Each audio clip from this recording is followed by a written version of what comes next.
آج ہم لوگ دو باتیں سنتے ہیں۔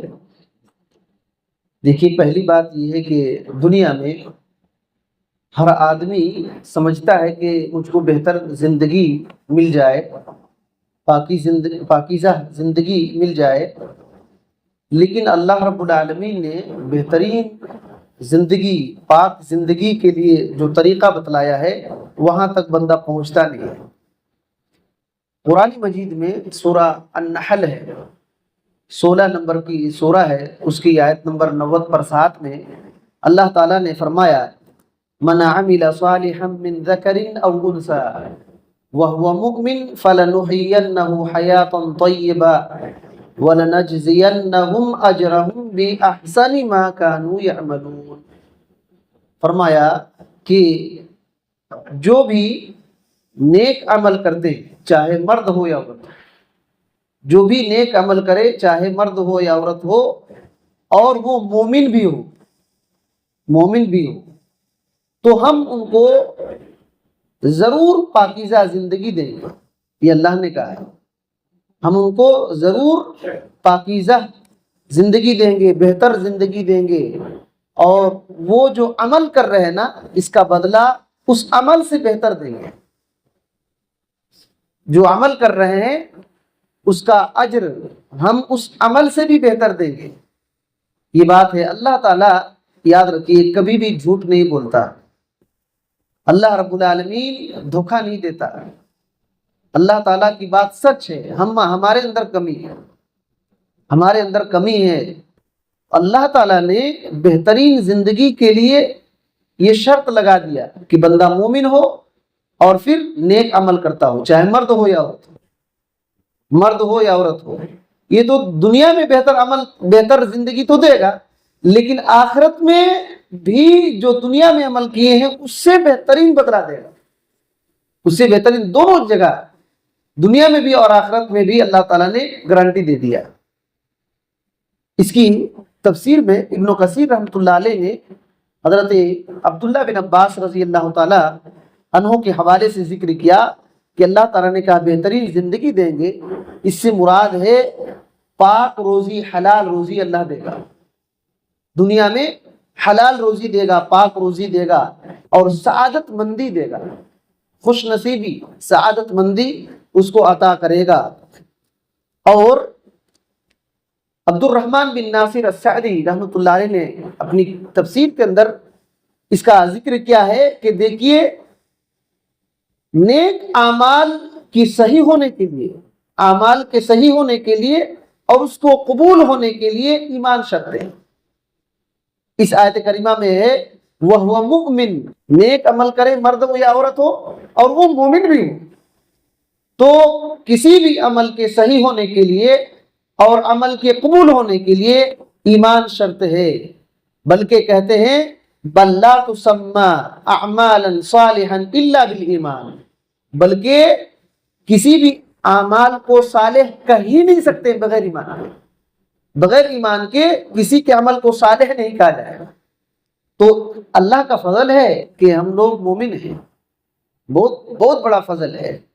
اب ہم کو بہترین سے عمل کرنا چاہیے، تو اللہ رب العالمین انشاءاللہ بہترین زندگی دے گا۔ اور کہتے ہیں کہ بہترین زندگی کیا ہے؟ بہترین زندگی کے بارے میں امام سعدی رحمۃ اللہ علیہ کہتے ہیں اس کا دل کو اطمینان ہوگا، دنیا میں دل کو اطمینان ہوگا اور جان کو سکون ہوگا۔ اور کہتے ہیں کہ ایسی چیزوں کی طرف پھنسے گا نہیں جس میں دل گھبراتا ہو یا شک شبہات پہ وسوسے میں پڑ جاتا ہو، ادھر جائے گا نہیں وہ۔ اور اسی طریقے سے کہتے ہیں اللہ تعالیٰ اس کو پاک اور حلال روزی اس جگہ سے دے گا کہ اس کو پتہ بھی نہیں چلے گا، یہ بہترین زندگی ہے، یہ بہترین زندگی ہے۔ امام ابن قیم رحمۃ اللہ علیہ کہتے ہیں کہ اللہ تعالیٰ نے کہا اس کو حیات طیبہ دیں گے، بہترین زندگی۔ تو یاد رکھیے، یہ زندگی ہم دنیا میں جی رہے ہیں نا، قبر میں بھی ایک زندگی ہو اور قبر کے بعد بھی آخرت کی زندگی ہوگی۔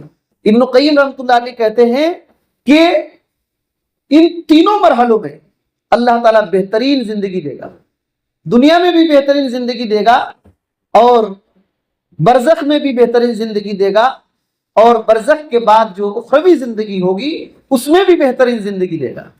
لیکن اگر اس کا الٹا کریں گے تو دنیا میں بھی ہماری زندگی تنگ ہوگی اور قبر میں بھی ہماری زندگی تباہ ہوگی اور آخرت میں بھی ہماری زندگی تباہ ہوگی. تو یہ بات ہے. تو دنیا میں جانور بھی اچھی زندگی تلاش کرتا ہے، انسان تو چھوڑیے، جانور بھی اچھی زندگی تلاش کرتا ہے. لیکن ہم انسان جو ہے اللہ تعالیٰ نے بہترین زندگی کا جو راستہ بتلایا ہے ایمان اور نیک اعمال. ایمان اور نیک اعمال. ایمان دل میں ہوتا ہے اور اس کا اثر جسم کے پارٹس میں ہوتا ہے. تو ہم کو چاہیے کہ بہترین زندگی کی تلاش ہے تو اس آیت کریمہ کو ہم کو بہترین سے پڑھ کر کے عمل کرنا پڑے گا. دوسری بات ہے ایک مسئلے کے تعلق سے، روزہ کے تعلق سے، سفر کے بارے میں، سفر میں روزہ رکھنے کے بارے میں. اس کے بارے میں کئی احادیث ہے، ہم لوگ ایک دو حدیث مختصر سے پڑھتے ہیں. دیکھیے صحیح بخاری میں ایک حدیث ہے 1940/7 کے اندر حضرت انس بن مالک رضی اللہ عنہ کہتے ہیں کہ کنا نسافر مع النبی صلی اللہ علیہ وسلم، ہم لوگ نبی صلی اللہ علیہ وسلم کے ساتھ سفر کرتے تھے. فلم يعب الصائم على المفطر ولا المفطر على الصائم. تو جب ہم لوگ سفر کرتے تھے تو روزہ رکھنے والا جو روزہ نہیں رکھا ہے اس پر کوئی عیب نہیں لگاتے تھے، اور جو روزہ نہیں رکھا ہے وہ روزہ رکھنے والے پر کوئی عیب نہیں لگاتے تھے. کیا مطلب ہوا کہ نبی صلی اللہ علیہ وسلم کے ساتھ سفر کر رہے ہیں اور کچھ لوگ روزہ رکھتے تھے اور کچھ لوگ نہیں رکھتے تھے. کچھ لوگ روزہ رکھتے تھے، کچھ لوگ نہیں رکھتے تھے. مطلب یہ ہوا کہ سفر میں اگر آسانی ہے، سفر میں آسانی ہے، کوئی مشکل مشقت پریشانی نہیں ہے تو بندے کو اختیار ہے کہ چاہے روزہ رکھے چاہے روزہ نہ رکھے. یاد رکھیے سفر اسی کو کہتے ہیں جیسے جو عوام میں عرف عام میں سفر کہا جاتا ہے. ایسا نہیں کہ کوئی چیز بیچ رہے ہیں گنٹور پہنچ گئے تو اب سوچ رہے ہیں کہ میں مسافر ہوں، ایسا نہیں ہے. سفر ایک تیاری سے بندہ جاتا ہے اور اس کے لیے کوئی کلومیٹر یا دن متعین نہیں ہے، کوئی حد متعین نہیں. شہر کے چوہدی سے باہر نکلا سفر کے غرض سے ہے تو وہ سفر مانا جائے. کوئی سامان بیچتے یا تو کام کرنے کے لیے آ رہے ہیں جا رہے ہیں دن میں 4 بار، اس کو سفر نہیں کہا جاتا ہے. اور ایک حدیث میں ہے حضرت ابو الدرداء رضی اللہ تعالی عنہ بیان کرتے ہیں کہ خرجنا مع رسول اللہ صلی اللہ علیہ وسلم فی شہر رمضان. ہم لوگ نبی صلی اللہ علیہ وسلم رسول اللہ صلی اللہ علیہ وسلم کے ساتھ رمضان کے مہینے میں نکلے اور موسم کیسا تھا؟ فی حر شدید، بہت سخت گرمی.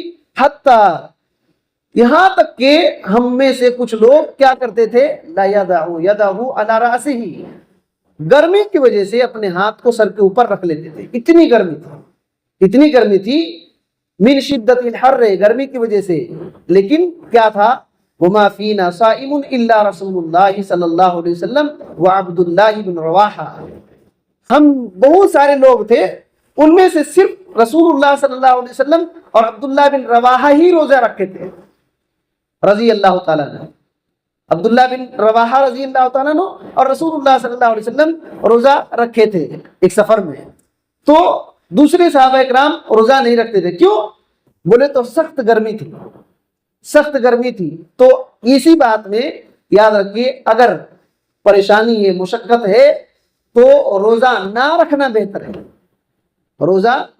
بہتر ہے. اگر واقعی طور پر بہت مشکلات ہو گیا اور آدمی کی جان کا خطرہ ہے اور پھر بھی روزہ رکھا ہے تو اس میں خیر نہیں بلکہ الٹا ہو سکتا ہے کہ گناہگار بھی ہو جائے. کیونکہ فتح مکہ کے دن، مسلم کی حدیث ہے، فتح مکہ کے دن جب صحابہ کرام نکلے تو اللہ کے نبی صلی اللہ علیہ وسلم ایک جگہ پر پہنچے تو پانی منگایا اور پی لیا. کچھ لوگ پھر بھی روزہ رکھے تھے تو نبی صلی اللہ علیہ وسلم نے کہا اولئک العصاۃ، یہی لوگ نافرمان ہیں. کیوں؟ بولے تو بہت پریشانی تھی اس وقت. تو آپ صلی اللہ علیہ وسلم نے اسی وجہ سے پانی پیا، منگا کر کے پانی پیا. یہ بتلایا کہ میں روزے سے نہیں ہوں. اب اللہ کے رسول صلی اللہ علیہ وسلم روزے سے نہیں ہے, مشکل کے وقت, مشقت کے وقت, اور کوئی سمجھے کہ رسول اللہ صلی اللہ علیہ وسلم سے بڑھ جائے گا, ایسا نہیں ہو سکتا ہے نا.